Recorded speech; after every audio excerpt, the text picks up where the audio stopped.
So if I invite you to move into your heart, do you know what to do? Do you know how to do that?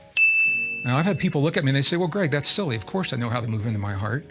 And then when they're tested in the laboratory, what we discover is this, that we in the West are so conditioned as a general population, we're so conditioned to living in our brain that when we're asked, when we're invited to move into our hearts, we stay in our brain and think about what it would be like if we were in our hearts, but we're still in our brains doing it. To me, this is the advantage. This is the power of spending time with our indigenous family, with our brothers and sisters in those monasteries and those nunneries and in the jungles of the Yucatan and the Andes Mountains, because they have the same questions and they go through the same process as we do when we try to access our hearts, and they've had to learn.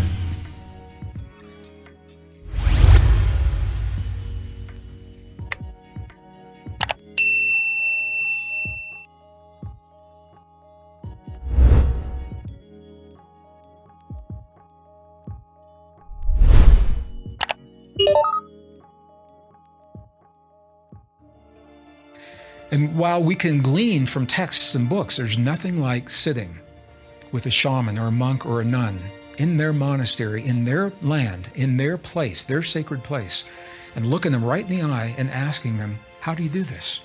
How do you move into your heart? So let's do this. Let's take this opportunity together in this intimate moment and begin the first step of the process that opens the door to these amazing, empowering, extraordinary mystical experiences. Let's move into our hearts.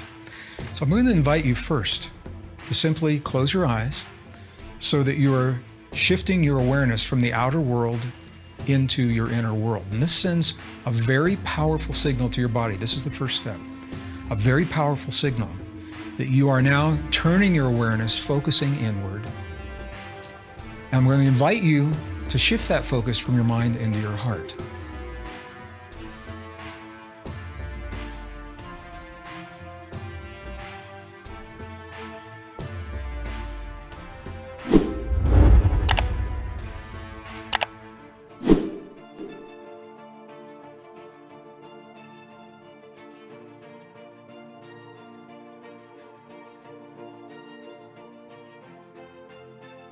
Your awareness will shift to the place of that sensation.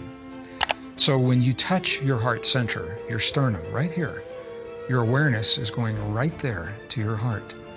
And this is one of the keys that we find in the indigenous communities to beginning this process, to moving into our hearts. All right, once we are in our hearts, right here, begin to breathe a little slower than usual. Whatever's comfortable for you, maybe 5 seconds inhale, 5 seconds exhale. This simple act sends a very powerful second signal to your body, because the only time you would slow your breathing to 5 seconds in or 5 seconds out is when you are safe, or when you feel that you are in a place that's safe. We have moved our awareness from our mind into our heart, and we are breathing a little slower, as if the breath is coming from our heart. And I'm going to give you a moment just to do that. I'm going to do the same.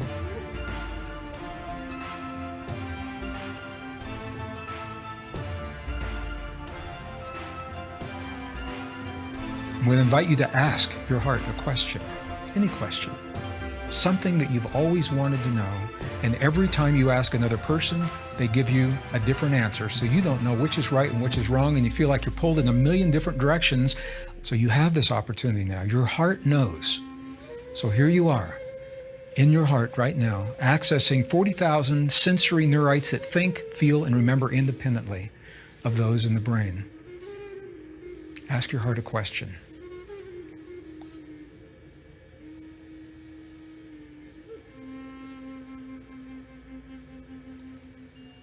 And it doesn't take long to answer, because your heart doesn't tell you a story.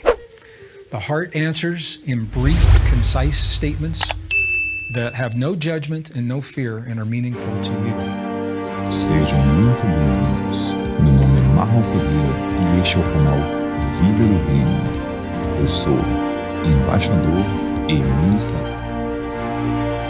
audiobook do livro Durante, especialmente narrado por Gregg Braden, O Universo Central e os Superuniversos, auspiciada por um corpo de personalidade diversa, atual de Gabriel de Salta. Parte 4. A vida e os ensinamentos de Jesus, foi fornecida por um ser intermediário secundário que tinha sido designado anteriormente para consultá-los nos documentos. Documento Introdução ao Povo Conselheiro de